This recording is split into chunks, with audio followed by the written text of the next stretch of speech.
আপনারা? আমাদের পাড়া আমাদের সমাধানের সাথে এই কর্মসূচির কোনো সংযুক্তি নেই। আমাদের পাড়া আমাদের সমাধান নিয়ে বলতে গেলে একটা কথাই বলতে হবে, ভারতবর্ষের প্রত্যেকটা অঙ্গরাজ্যের মুখ্যমন্ত্রীরা ভাবুন যে মমতা বন্দ্যোপাধ্যায় কী প্রকল্প নিয়ে এলেন এবং কীভাবে সেটা জানুয়ারি মাসে রূপায়ণ হবে। অর্থাৎ পুনরায় আবার বলবো, অবাঙালি একজন ভদ্রলোক খুব বিখ্যাত একটা উক্তি করে গেছিলেন, বাংলা আজ যা ভাববে ভারতবর্ষ আগামীকাল তা পাবে। সেটাই পুনরায় 21শে জুলাইয়ের মধ্যে মমতা বন্দ্যোপাধ্যায় প্রমাণ করে দিয়েছেন। সার্থকতাটা আপনাদের জানুয়ারিতে দেখাবো, আর ফলাফলটা আপনাদের আশা করছি মে মাসে বুঝিয়ে দেবো। ঠিক আছে, আজকের দিনের কর্মসূচি নিয়ে জেলা প্রেসিডেন্টকে বলুন।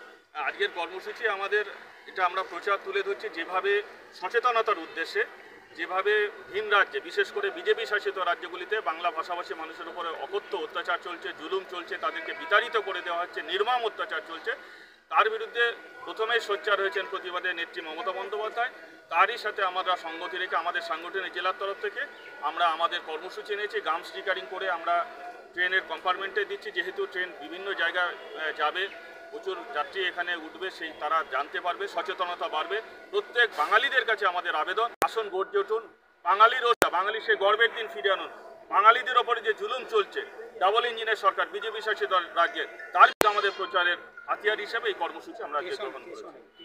ঠিক আছে, জয় বাংলা, জয় বাংলা, জয় বাংলা, জয় বাংলা। দেখা যায় যে বিভিন্ন সময়ে রেলের যে অবিচার করে রেল কর্তৃপক্ষ সরকারদের থেকে আরম্ভ করে, তেমনি দেখা যাচ্ছে বিভিন্ন রাজ্যে বাঙালিদের ওপর অত্যাচার। তো আজকে থেকে আপনারা কীভাবে করছেন?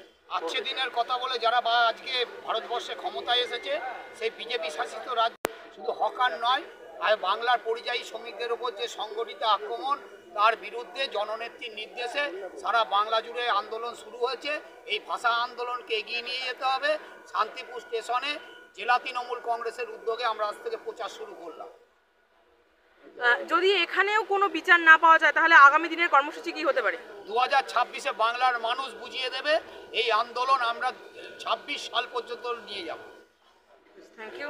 চেয়ারম্যান সাহেবকে বলে দাও। কালকে অমিত শাহ পার্লামেন্ট থেকে বলেছে যে এনকাউন্টার কথার নিদান দিচ্ছেন, কি বলবেন আজকে?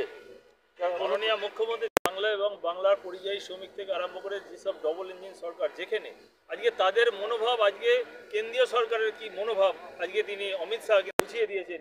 মাননীয় মুখ্যমন্ত্রী বাংলার মানুষের জন্য আছেন, লড়াই করে যাচ্ছেন। আজকে জেলা তৃণমূল কংগ্রেসের উদ্যোগে আজকে আমরা শান্তিপুর স্টেশনেও আমরা সকলে সংগঠিত হয়ে আজকে আমরা সেই প্রচারে অভিযান, বাংলা এবং বাংলার শ্রমিকদের যেভাবে অত্যাচার হচ্ছে তার বিরুদ্ধে সাধারণ মানুষ আজকে সংগঠিত হচ্ছে।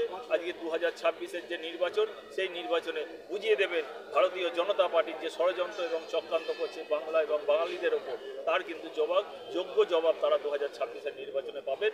26-এর নির্বাচনে অধিক আসন নিয়ে, প্রায় 250 আসন নিয়ে মাননীয় মুখ্যমন্ত্রীর নেতৃত্বে চতুর্থবারের বার সরকার গঠন করবে মাননীয় মুখ্যমন্ত্রী। আমরা এসায় আশা রাখি বাংলার মানুষকে সঙ্গে। জয় বাংলা।